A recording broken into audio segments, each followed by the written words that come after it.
So hello guys, welcome back to my channel. কেমন আছো তোমরা সবাই? আই হোপ তোমরা সবাই ভালো আছো।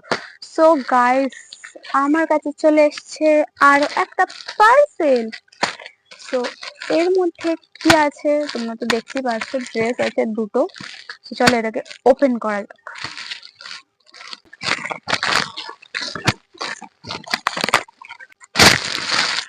দুটো টি শার্ট। তো চলো ফার্স্টে এটাকে ওপেন করা যাক।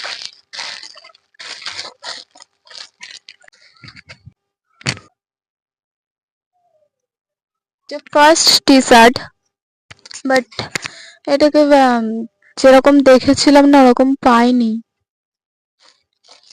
এইটা পরা যাক, এইটা বেশি বেশি ভালো লেগেছে না। তো চলো বাই, আবার অন্য কোনো আনবক্সিং এর সাথে দেখা হবে। টাটা।